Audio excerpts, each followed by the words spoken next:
नमस्कार दोस्तों, आज के इस वीडियो में हम सुनेंगे भैया दूज की व्रत की कथा।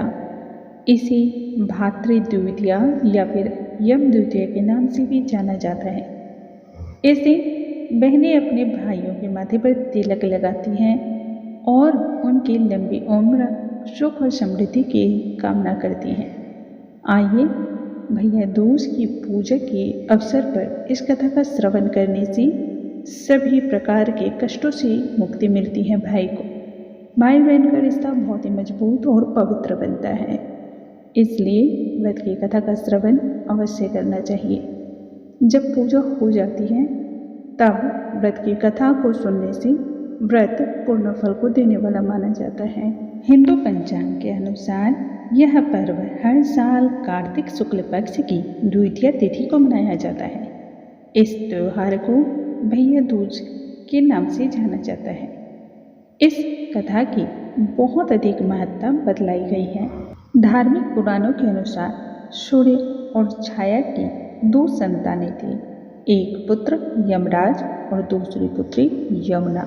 दोनों ही भाई बहनों में बहुत ही स्नेह का लगाव था, लेकिन यमुना अपने भाई के अलावा किसी और से किसी भी प्रकार का ना तो लगाव रखती थी और न ही स्नेह रखती थी। यमराज की बहन का ब्याह हो गया। जब ब्याह हो गया तब बहन यमुना ने अपने भाई यमराज को अपने यहाँ बहुत बार निमंत्रण दिया, लेकिन अपनी बहन से मिलने के लिए यमराज कभी नहीं जा पाते थे। इस कारण यमुना अपने भाई यमराज से नाराज हो गई। इस नाराजगी को दूर करने के लिए एक दिन यमराज अपनी बहन के यहाँ मिलने के लिए जा पहुँचे। भाई को देखते ही यमुना अत्यधिक प्रसन्न हुई और भाई के लिए खूब अवगत किया। भाई के लिए तरह तरह के व्यंजन बनाए। खुशबूदार व्यंजन से पूरा घर भर उठा। खूब आदर सत्कार किया और प्रेम भाव से अपने भाई को खाना खिलाया।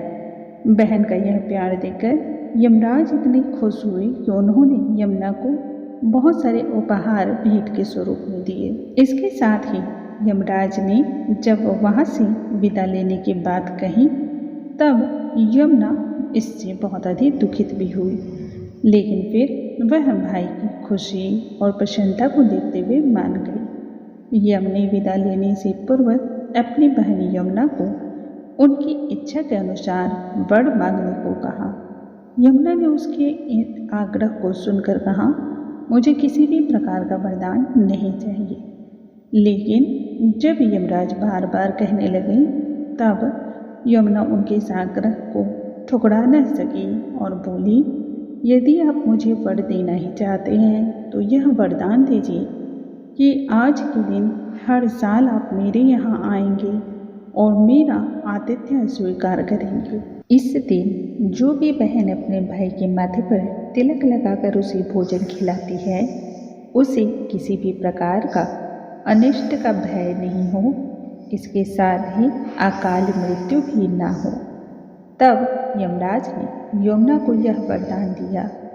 इसके साथ उन्होंने यह भी कहा, इस दिन भाई बहन यदि यमुना नदी में डुबकी लगाएंगे तो उन सभी पर मेरा प्रकोप नहीं रहेगा। कहा जाता है इसके बाद हर साल भैया दूज के अवसर पर यमराज अपनी बहन यमुना के यहाँ जाते थे और अपनी बहन के आतिथ्य सत्कार को स्वीकार करते थे। इसलिए भाई दूज को यमराज और यमुना का पूजन भी किया जाता है।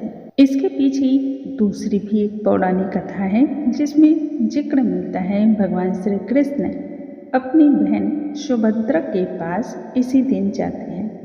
भैया दूज के दिन ही नरकासुर को जब मार कर श्री कृष्ण अपनी बहन सुभद्रा से मिलने पहुँचे थे, वह दिन भैया दूज का था। उनकी बहन ने अपने भाई की खूब आवभगत की, सत्कार किया, आरती से स्वागत किया, माथे पर तिलक लगाया। इसके बाद से ही भैया दूज की पर्व को, त्योहार को बहुत धूमधाम से मनाया जाने लगा। जितनी भी बहनें होती हैं अपने भाई की लंबी उम्र की प्रार्थना करती हैं, कामना करती हैं और इस दिन भगवान श्री गणेश और उसके साथ ही भगवान विष्णु की भी पूजा अर्चना की जाती है। दोस्तों, वीडियो यदि पसंद आया हो तो वीडियो को लाइक शेयर करना बिल्कुल ना भूलें। अगले वीडियो में नई और अद्भुत जानकारी के साथ हम फिर से मिलेंगे। तब तक के लिए नमस्कार दोस्तों।